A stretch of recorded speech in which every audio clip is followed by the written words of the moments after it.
Тази сутрин продължава с разговор за големите теми, състоянието на българското правосъдие през казуса, в който български прокурор беше нападнат с чук в гаража на жилищната кооперация, в която живее.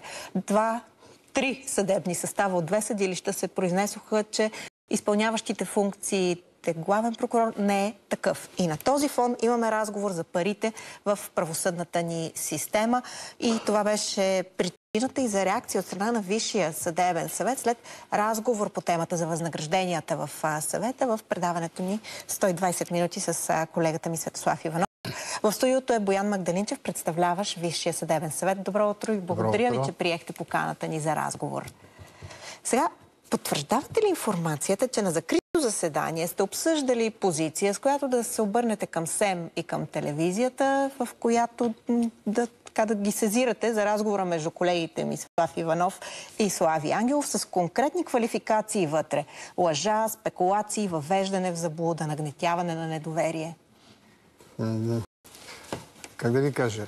Действително, Висшия съдебен съвет е колективен орган и когато трябва да взима някакви решения, той се събира. Нещата се обсъждат първоначално в един по-тесен кръг, където се подготвят материалите и след това вече става обсъждането колективното с самия орган.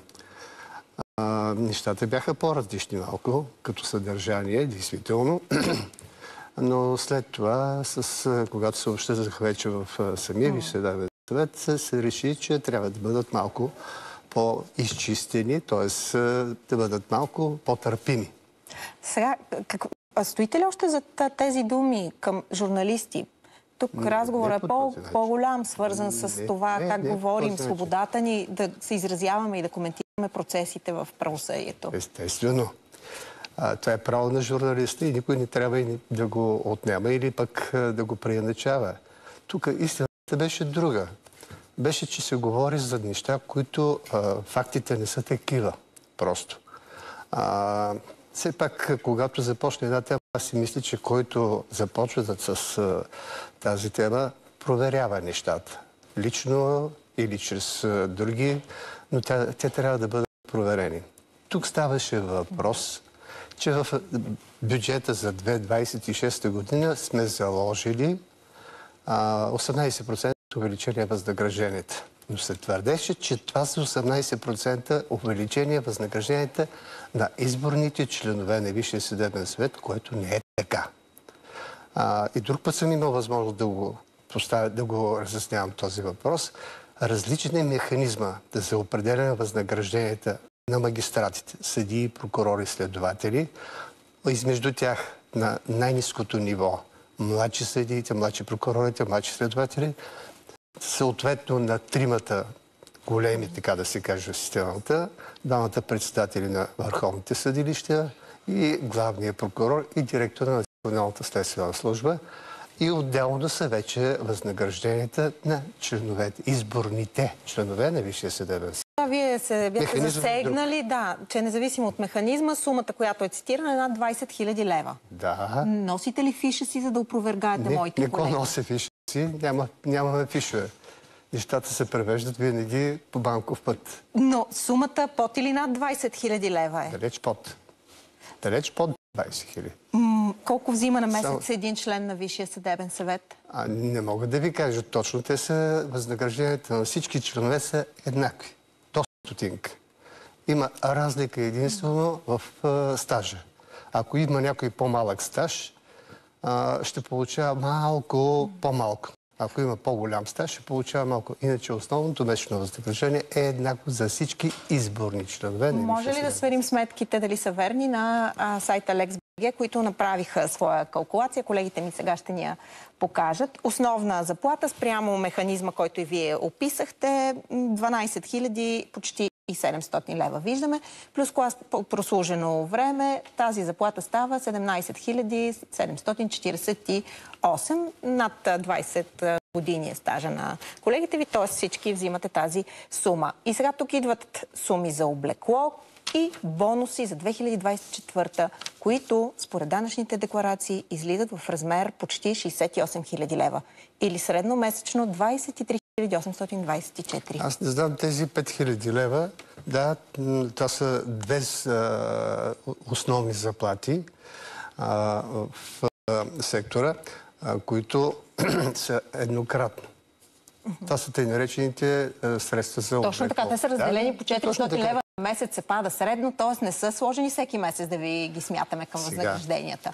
Въпросът е, коректна ли е тази сметка? Тази сметка в момента не мога да я кажа. Бонус откъде 67 900 лева дойдоха, не знам. Информация на БОЕЦ, които по достъпа за информация получават от Висшия съдебен съвет информация за бонусите за миналата година, плюс съпоставката с данъчните декларации. Това излиза като сума. Бонуси няма такива.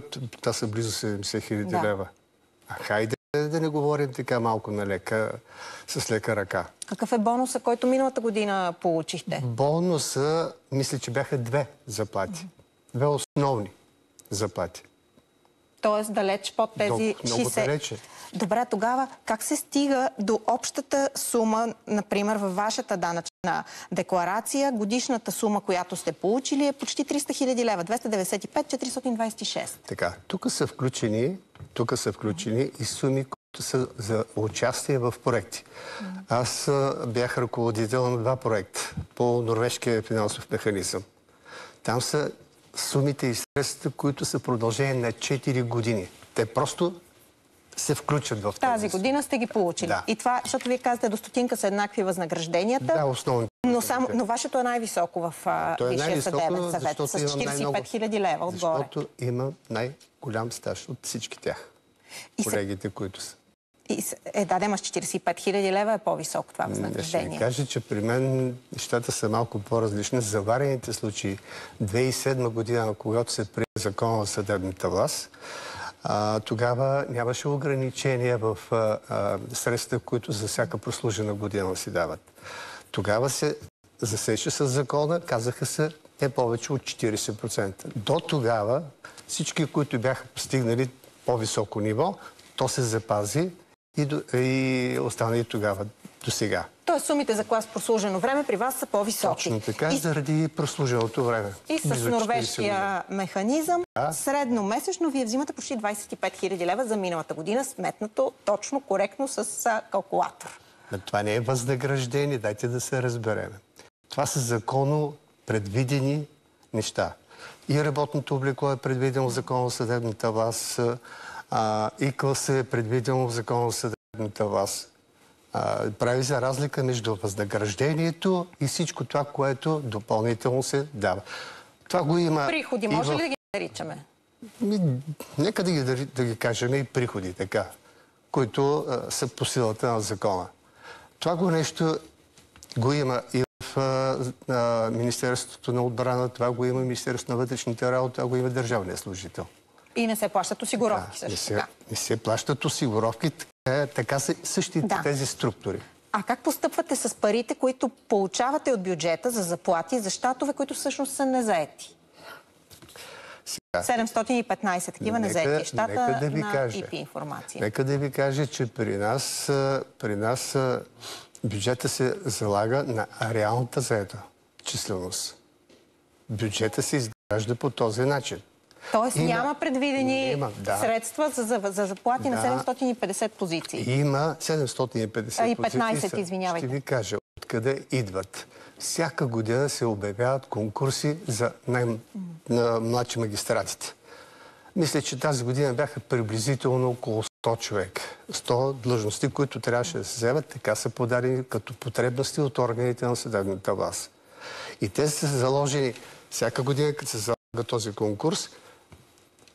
Междувременно, в края на юни месец излизат тези магистрати, защото този, който се спечели, се класира на конкурса, той минава през Висшия съдебен съвет, определя се за младши магистрат и след това продължава 9-месечно обучение в Националния институт на правосъдие. И тези бройки седят незаети. Да, точно така. Те излизат и на тяхно място стоят другите, тези нови конкурс, който се обявява. Парите за заплати предвидени разпределят ли се също като бонуси? Не.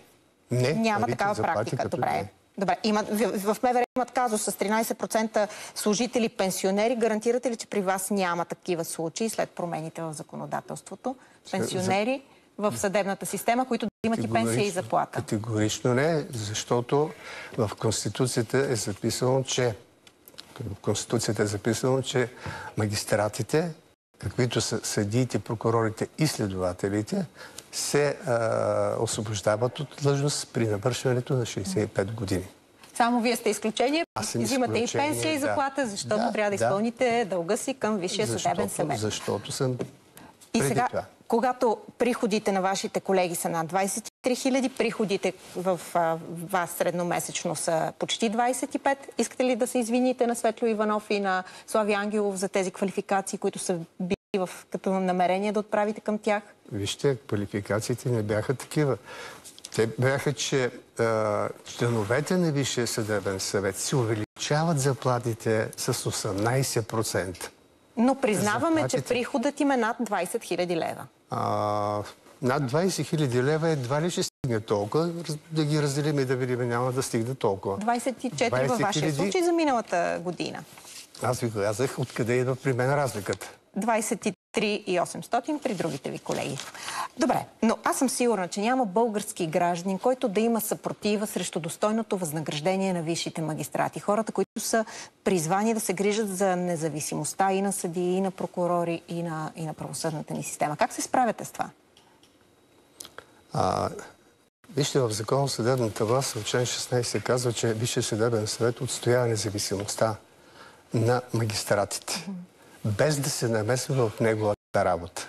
Ние не можем да се намесим пряко в правораздавателната дейност, нито на съдилищата, нито дейността на прокуратурата, нито дейността на следствието. И как изпълнявате тази ваша задача да отстоявате на независимостта? Как се справяте в това? Независимостта се справя по различни начини. Случая с Иво Илиев, много други случаи има такива, разбира се. Сега ще ги обсъдим. Когато коментираме независимостта като цяло на съдебната система, независимостта на отделния магистрат. Въпросът е, че България по индекс на върховенството на правото за миналата година, забележете, в Европа само Унгария е след нас. Иначе сме след Сенегал, Косово, Грузия, Ямайка и Кувейт.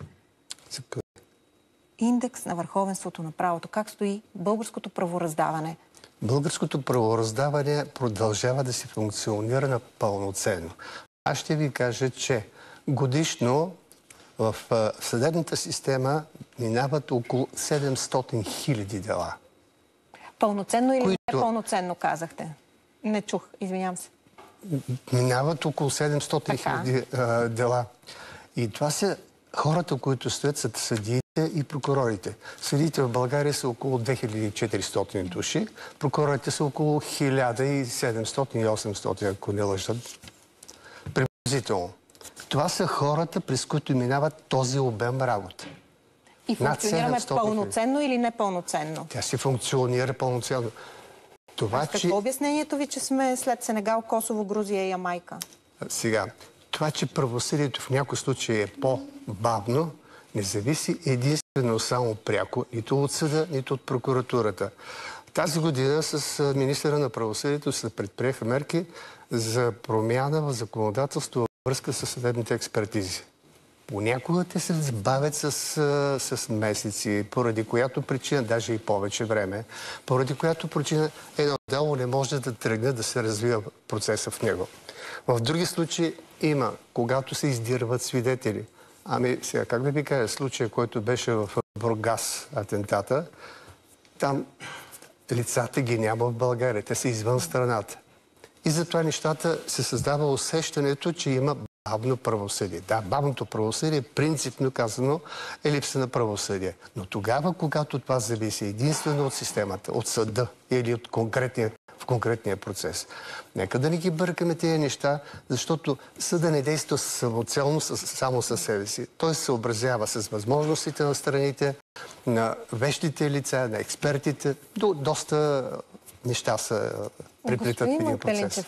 Разбрах ви извън тези обстоятелства, обаче в това, за което е призван Висшия съдебен съвет. Каква е позицията по нападението срещу Иво Иванов? Ще ви кажа, в този случай имаше реакция. Иво Илиев, прощавайте. Иво Илиев, да, разбрах ви. В този случай отношение взе и прокурорската колегия, 2 дни по-късно взе отношение и съдийската колегия. 4 дни по-късно прокурорската, 8 дни по-късно съдийската. Петък те взеха отношение петъчен ден. Ние взехме вторник, когато има заседание на съдийската колегия. Лично говорих с главния прокурор, изпълняващ функциите главен прокурор. Той каза, че веднага той е посетил Иво Илиев в болница, но неговите близки са поискали да не се шуми около случая, поради което той каза, аз уважавам искането на близките на... Ама какъв шум е да бъде осъдено подобно покушение? Разбира се, това... Това шум или позиция е? Не, позицията си е позиция. Дали става въпрос... А липсата на позиция какво казва? Няма липса на позиция. Каква е позицията на изпълняващия функциите главен прокурор? Позицията на него е точно такава, каквато беше изразена като позиция от страна на самата прокурорска колегия. Това е действително удар срещу законността, отделно, че става въпрос за престъпление по отношение към конкретната личност, но става въпрос и за засягане на независимостта на съдебната власт. Персонално вас ви призоваха неправителствени организации да осъдите това брутално физическо посегателство, съдържащо всички външни белези на мафиотско покушение, с разяващ ефект върху цялата съдебна система. Чак след това дойдоха реакциите. Защо не бяхте по студията, за да не приемахте нашите покани, за да осъдите това покушение, което е удар срещу българското правораздаване? Сега, нещата според мен са в процес на разследване, да се провери кое е така, защо е така, кои са причините. Дали действително става въпрос за престъпление, което е насочено, то във всички случаи е престъпление, няма значение, но да се видят подбудите, които са за извършването на това деяние. Какви стъпки предприехте, за да ги изясните? Не мога да ви кажа, при разследване нито се иска информация, трябва да се изчака разследващите органи да ни кажат какви са резултатите и коя е причината. И слушахте ли министъра на правосъдието? Министъра на правосъдието не. Имате ли въпроси към него, свързани с сигурността? Как се осигурява охраната на магистрати? Да, това е в прерогативите на министъра на правосъдието за охраната на магистратите. Ами не е станало въпрос за това нещо. Не знам дали е имал преди това или не охрана. Ама не е ли важно да го разберете? Изчакали сте редовно заседание за позиция. Колебливи сте по позицията, защото не знаете какви са причините. Главният прокурор няма позиция, защото така помолили близките. Аз казвам, че има разследване, води се следствие. При това положение то ще установи. Докато това следствие трябва, ние не можем да искаме информация от тях. А можете ли да искате информация от министъра на правосъдието за това как е осигурявана охраната му, защо е прекратена охраната му? Това не сме го искали, вярно е. Не знае поради каква причина не е станало това нещо, но действително не сме искали. Аз за първи път чувам, че той е имал охрана. Сега тук? Да, за първи път чувам, че той има охрана. А за първи път ли чувате, че е бил под охрана, след като намират патрон в пощенската му кутия? Това го чух от медиите. Това трябва да сте го чули от тогава изпълняващия също функциите главен прокурор Борислав Сарафов, който го изнася като информация, заедно с още една съдийка, която пък намира сплетени клони във формата на кръст. Но това излезе след това, след като стана този случай. Това излезе след като е убит нотариуса. Напротив, излиза след като е убит нотариуса и главният прокурор казва, че тези случаи не можем да извадим от контекста на ситуацията, в която се намираме, разследвайки дейността на покойния нотариуса. В този контекст това, което знае следствието или това, което знае прокуратурата, не във всички случаи се въвежда до знание на всички органи. Сега, въпросът е обаче как в този разговор стои Висшия съдебен съвет? Проверихте ли как се оценяват рисковете за магистратите? За този случай ние сме в процедура по изясняване на нещата. Изяснихте ли нещата, свързани с нотариуса? С нотариуса нещата... Ние имахме специална специална комисия се създаде в съдийската колегия на Висшия съдебен съвет. Тя събра необходимата информация. И нещата стигнаха до там, че действително има неща, които не могат да бъдат установени според нашите възможности и сили за проверки. Ами, ако има данни за престъпление, това не е работа на съдийската колегия. Имахте ли индикации за данни за престъпление? Имаше твърдения в тази посока. А какво свърши тази комисия? Комисията събра доклад голям, който е наличен, който може да бъде предоставен на другите органи. Знаете ли какво пише в този доклад? Че се удължава срока на проверката до 30 септември 2024. Да. Следващ доклад няма. Следващ доклад няма. В този доклад единственото, което води е, че трябва да се продължи работа на комисията. Тоест, какво свърши комисията? Комисията събра необходимите неща, които е в правомощията на колегията. Не може да имаме разследващи функции. Не е в наше право. А какво направихте с доклада, който го няма на страницата? Дори мисля, че беше предаден на съответните органи, които... Добре, в рамките на това разследване проверихте ли броя на подслушваните съдии? Отговаря ли на това, което беше изнесено в публичното пространство? Почти 1000 български съдии, ако са подложени на контрол, действително, включително помещенията им, в които работят. Съдия Цариградска беше източника на тези данни по време на изслушванията. Колко е вярно това нещо, 1000 души да са изобщо на подслушване? Знаете или не знаете? Тя го изнесе, но не мисля, че тази информация е достоверна. Проверихте ли я? Да. Мисля, че при едно изслушване от изпълняващия функцията главен прокурор беше засегната и тази тема. Не са такива изобщо, както тя говори. Въпросът имате ли пълната картина, защото това е начинът, по който да бъдат притискани, да бъдат изнудвани български съдии, ако е вярно. Затова ви питам, имате ли еднозначни отговори на тези въпроси, които са свързани с независимостта на съдиите? Но няма такава информация. Има твърдения, но информация за такива случаи няма. Включително члена на Висшия съдебен съвет бяха станали обект на проверки. Спомняте ли си, Иван Гешев го беше обявил това през 23-та година, на финала на ерата му. Той каза, че има преписки срещу Огнян Дамянов, Гергана... Дамянова съм писала, явно съм бъркала фамилията. Гергана Мутафова. Да, Галина Чепкънова и Георги Кузманов. Това са хората от прокурорската колегия. Какво се случи с тези преписки? Мисля, че са прекратени. И слушахте ли прокурора от Русе, който говори за натиск? Той е кандидат за председател на административния съд, не е прокурор. Един от кандидатите поиска публично изслушване. Въпросния Ивайло Йосифов, за да се изясни как влияе Драгомир Кояджиков от съдийската колегия на ВСС.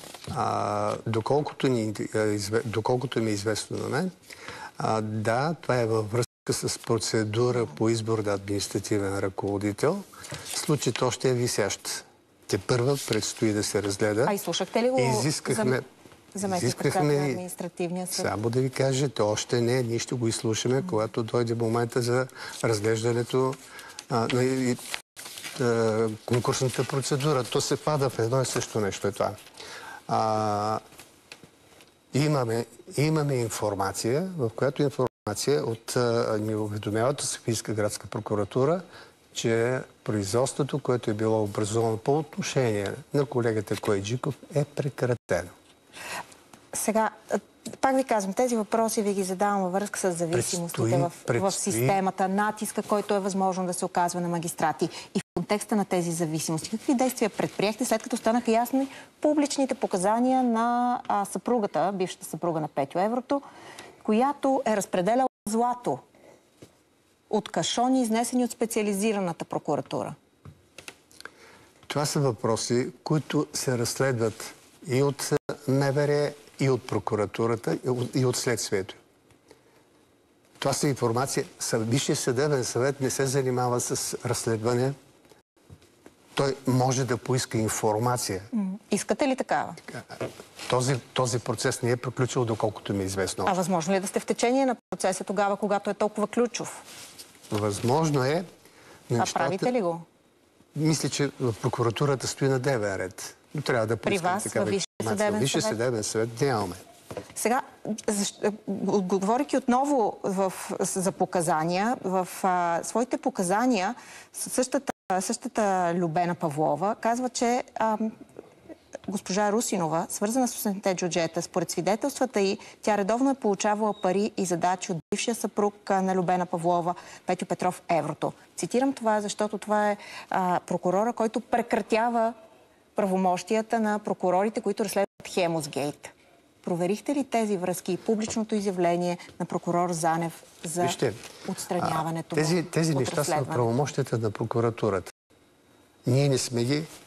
Аз говоря като цяло за Висшия съдебен съвет, не се е занимавал с тези. То беше... А трябва ли да се Висшия съдебен съвет се занимаваше до толкова, доколкото двама министри на правосъдието бяха искали неговото освобождаване от длъжност. Тогава, когато се занимавахме, всички тези неща се оказаха, че не са подкрепени с достатъчно доказателства. Но тогава, когато тези всички процеси с Хемосгейт специално вървят с промяна на мнението на прокурори, които веднъж са били, че трябва да се повдигне обвинение, след това оттеглят и променят мнението си.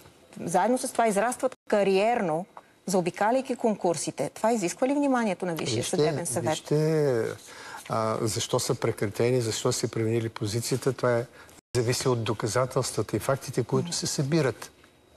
Ако действително не се установят такива, естествено, че могат да си променят позициите, които първоначално са имали. Разбира се. Въпросът е, вие проверихте ли тези данни? Не. А работа ли вие? Не. Свързани с кадровите израствания на прокурори? Кадровите израствания се проверяват от съответната колегия.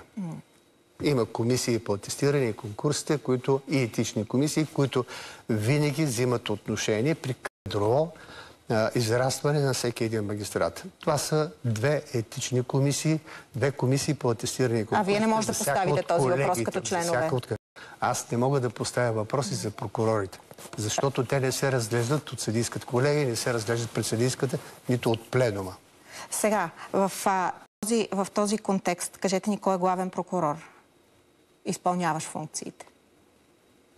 Кой е главен прокурор? На нашата държава. Кой изпълнява функциите? Борислав Сарафов. А докъде могат да стигнат решенията на съдебни състави, които казват, че вече не е след 21 юли? Не е. Само ще ви кажа, че 3 са случаите. 2 разпореждания на 2 съдии от Върховния касационен съд на наказателната колегия и 1 в Софийския апелативен съд. Тези разпореждания са актове на еднолични органи, т.е. на съответния председател на колегията, тогава, което е, и на съдията, председателя на второ наказателно отделение към наказателната колегия. А колко могат да станат? Те нямат обвързващо действие по отношение на други случаи извън конкретните случаи. А могат ли да станат повече? 10? Може, стига да се постановят такива решения от другите органи. В тези казуси стоят ли човешки съдби заложени за решаване? Мога да ви кажа. Нито съм запознат с казусите, които са, но това е поискане на изпълняващия функциите главен прокурор за възобновяване на производството. Но всяко дело е свързано с хора са замесени в него. Така е, да. И се решават съдби. Да. Те могат ли колко заложени човешки съдби можем да държим, докато се изясни казуса с това да бъде избран? Мога да ви кажа, защото това е функция на прокуратурата, но доколкото разбрах, не са чак толкова много. Но няма значение бройката на случаите. Истината е, че изпълняващия функцията е поискал възобновяване на производството. Този едноличен орган, разпореждането, което е издадено, приема, че той не е компетентен и до там спира случай. Тогава, когато едно производство не може да се възобнови, там не стои ли конкретен човек с лице, с неясно бъдеще? Да, стои и затова каза прокуратурата. Много ясно се изрази тя, че действително стои така и нещата ще стоят висящи при това положение за тези 2 случая. А до кога, ако Народното събрание продължава да не може да избере следващ състав, да обнови състава на ВСС, до кога ще стои Борислав Сарафов, изпълняващ функциите? Борислав Сарафов ще стои до тогава, докато се промени законодателството. Знаете добре, че с промяната от месец януари тази година в Закона за съдебната власт се отне възможността на членовете на Висшия съдебен съвет да избират. Те могат да номинират, но не могат да гласуват след като са изтекал мандат. За него не е в сила вече. Мандатността за него, там има решение на прокурорската колегия. В пленума това нещо не е обсъждано, защото не е работа на пленума. Както съдийската колегия си има своето решение, така и прокурорската колегия си има своето решение. Добре, само на финала да ни кажете как гледате на политически заявки с искания за преразглеждане на решения на съдебни състави. Не мога да го възприема за нормално явление политически заявки. Политиците са политици да си гледат политиката. Осъдихте с позиция на на квотата, съдийската квота във Висшия съдебен съвет, говоренето тогава, когато ставаше въпрос за процеса срещу варненския кмет и заместниците на кмета в София, нали така? Излязохте с позиция.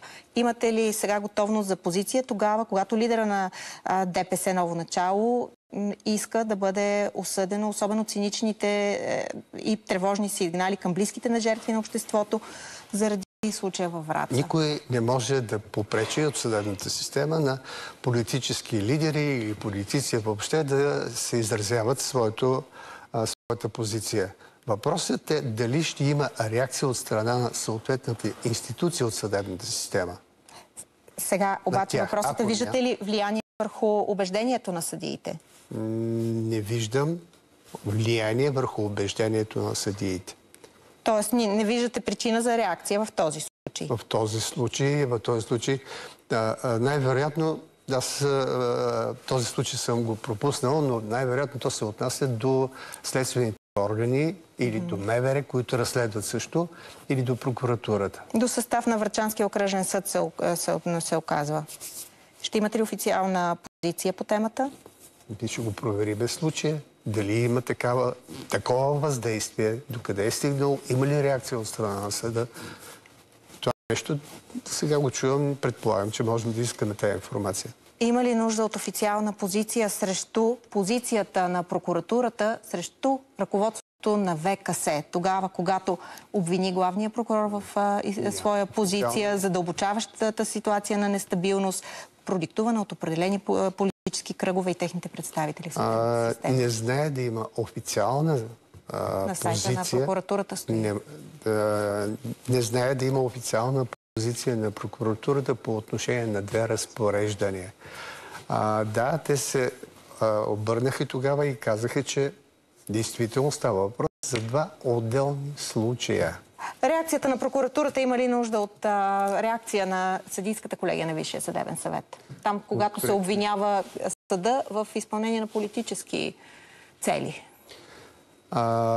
В този случай ние не сме имали. Съдийската колегия не е имала такова отношение. Трябва ли да има според вас? Има ли влияние върху убежденията на съдийските състави? Ако това се приеме за въздействие върху убеждението на съдийските състави, актовете на съда се изпълняват.